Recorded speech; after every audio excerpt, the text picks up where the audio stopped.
बहुत चर्चाएं हो रही, कम से कम एक चर्चा तो पकड़ो जिससे तुम्हारे हृदय मंदिर के पट खुले और तुम्हें साक्षात्कार हो जाए भगवान का। खा खा के अगर वजन बढ़ा रहे हो तो लकड़ी का वजन बढ़ेगा, फूंक दिया जाएगा शरीर, और किस काम में आएगा। कोई रोग हो सकता है, कोई घटना घट सकती है, इसलिए सावधान। प्रमाद स्थिति नहीं, दीर्घ सूत्रता नहीं। अगर दिनचर्या में व्यवधान तो तुम्हारे जीवन में व्यवधान है, हटा दो, अपनी दिनचर्या में आओ। दिनचर्या ठीक होनी चाहिए। स्मार्ट, बड़े स्मार्ट बने हो, माया से थोड़ी तुम्हारी स्मार्ट गिरी चलेगी। बहुत बड़ा प्रभाव पड़ता है, आपको अनजाने में पतन के मार्ग में आपको ले जाएगा। यहां कह रहे हैं जो साधक भगवान के मार्ग में चल रहे हैं उनके लिए सावधानी की बातें हैं। बहुत सावधान होकर सुने और इनसे बचें। जो उपासक इन बातों से नहीं बचता वो अपने लक्ष्य से भ्रष्ट हो जाता है। इसलिए बहुत काम की बात है। पहला है, किसी भी सभा समिति संगोष्ठी में शामिल ना होना जहां एक दूसरे की कटाक्ष हो रही हो, जहां एक दूसरे की निंदा की जा रही हो, जहां ये सब नहीं, इसमें नहीं फंसना। साधक को नहीं फंसना।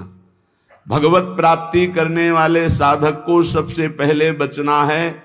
आ जाना वहां सभा है, आज वहां समिति है, वहां ऐसा संगोष्ठी है, इस विषय की चर्चा है, नहीं। सत्संग, एकांत सेवन, भगवत सेवा, सत्संग, इष्ट मिले और मन मिले, मिले भजन रस रीति, तहां निसंग कोहे मिलिए, तासों की जे प्रीति। कभी नहीं गए। कई तरह की हानियां हो जाती हैं, साधक बहिर्मुख हो जाता है।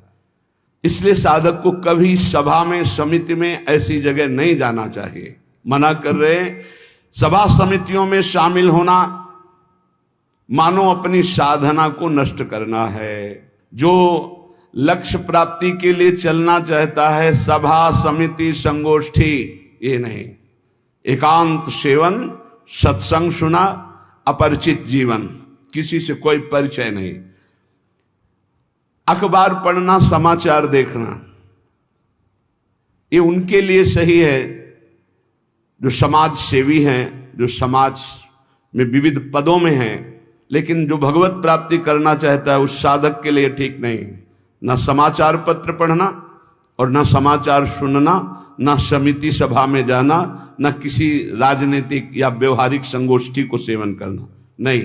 हम सबके हृदय में विराजमान उस परमात्म तत्व को जागृत करने के विषय में बोलते हैं। सबका हृदय मंदिर बने और सबके हृदय रूपी मंदिर में भगवान का प्रादुर्भाव, केवल उसकी चर्चा होती है। जिस प्रभाव से अनंत जन्मों से हम भटक रहे हैं, उस माया की मलिनता का नाश करके सच्चिदानंद प्रभु में स्थित होने की चर्चा होती है। बहुत चर्चाएं हो रही है, कम से कम एक चर्चा तो पकड़ो जिससे तुम्हारे हृदय मंदिर के पट खुले और तुम्हें साक्षात्कार हो जाए भगवान का। जब तक हृदय मंदिर में भगवान प्रकाशित नहीं होंगे तब तक कुछ काम बनने वाला नहीं। तो सत्संग हृदय मंदिर के पट खोलता है, सत्संग ज्ञान चक्षु खोलता है, प्रेम नेत्र खोलता है। सभा समितियों में जाना, पक्ष विपक्ष की वार्ता करना, समाचार पत्र पढ़ना, समाचार देखना, ये साधक को छोड़ देना चाहिए। दूसरा, कोई भी मनुष्य तुम्हारे जीवन में विशेष अधिकार प्राप्त न कर पावे। कोई भी पूरी सृष्टि में विशेष अधिकार, अरे वो अपने हैं, तो फिर श्यामा श्याम तुम्हारे कैसे रहे? श्यामा श्याम तो तभी अपने माने जाएंगे जब कोई और अपना ना हो। मेरे तो गिरधर गोपाल दूसरो न कोई, सिद्ध महान प्रेम रस में डूबी हुई मीरा जी के वचन है। मेरे तो गिरधर गोपाल दूसरो न कोई। गोस्वामी तुलसीदास जी, एक भरोसो, एक बल, एक आस विश्वास, एक राम घनश्याम हित चातक तुलसीदास। किसी भी मनुष्य से विशेषता पूर्वक आपका संबंध ना होने पावे, स्थान विशेष में आसक्ति ना होने पावे, वस्तु विशेष में स्वाद ना आने पावे। भगवत प्राप्ति करना है तो दूसरी बात सावधानी पूर्वक, कोई हमारा विशेष नहीं, कोई खास नहीं, कोई वस्तु, व्यक्ति, स्थान, कोई विशेष हमारे नहीं। जहां राखो ता रहो, मान सुख रास है।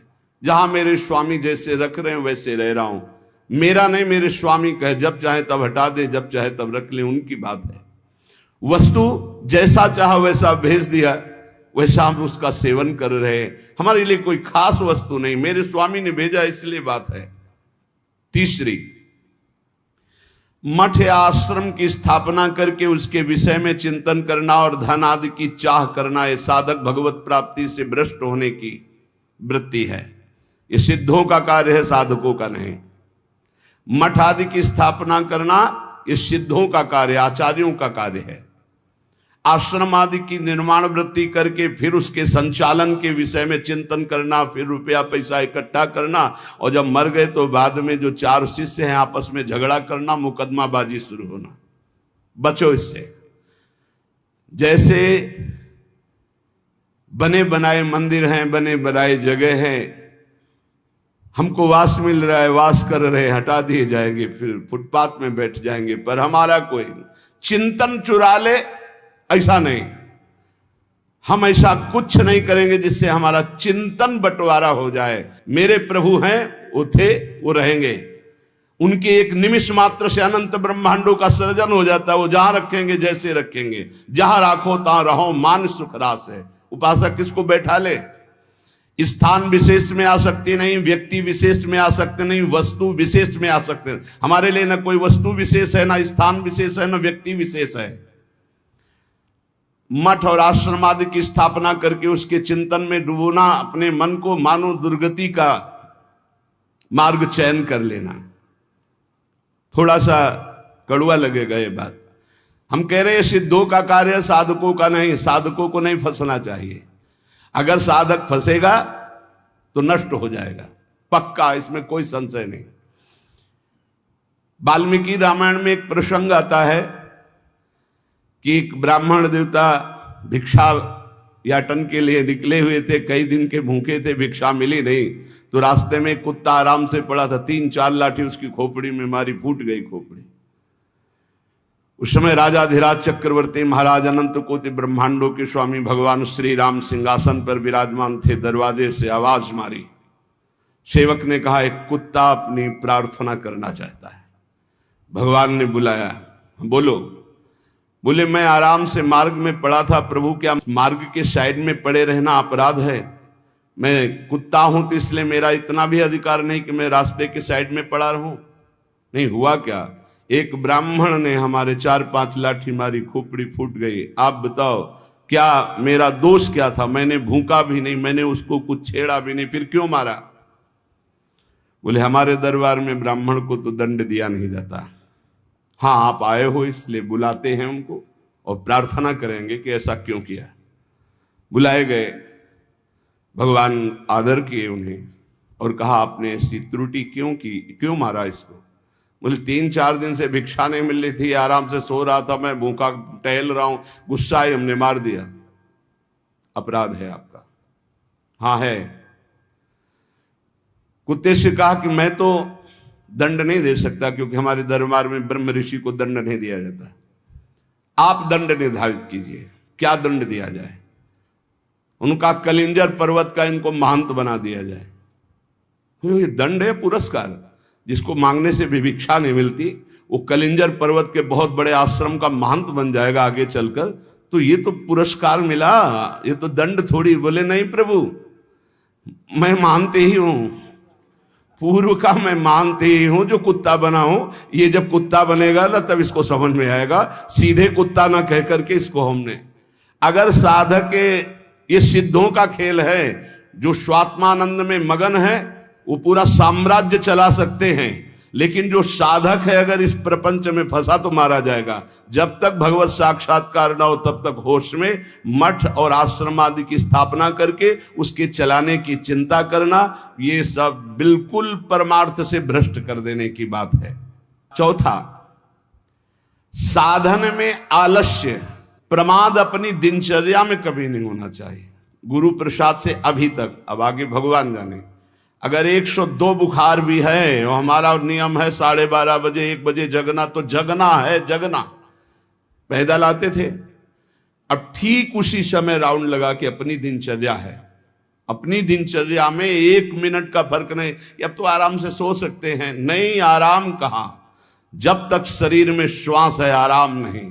इसको ऐसे रगड़ा जाता है जैसे कंजूस मालिक नौकर से, ऐसे इस शरीर का प्रयोग किया जाता है। एक एक श्वास बचा बचा के भगवान के चरणों में, और खूब मेहनत कराओ इससे। ये किस काम में आएगा?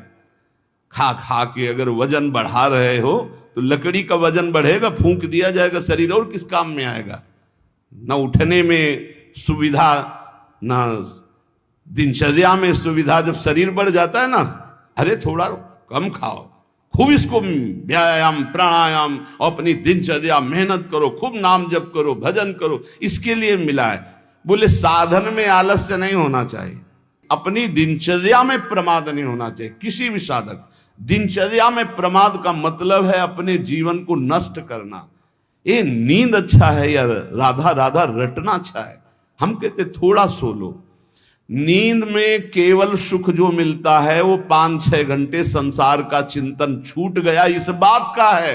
तो तुम बैठे बैठे जागृत में यदि ऐसा अभ्यास बना लो, उसे समाधि कहते हैं। न जागृत है, न स्वप्न है, न सुषुप्ति है, भगवदाकार वृत्ति है। इसी के लिए तो हमारा मानव जीवन हुआ है। साधक अपनी साधना में प्रमाद न करे। कभी 3 बजे, कभी 4 बजे, कभी 5:30 बजे, कभी 2 बजे, ऐसी दिनचर्या ने, एक राइट दिनचर्या, 2, 4, 5 मिनट की बात अलग, पूरे जीवन, आजीवन एक दिनचर्या चलनी चाहिए साधक की।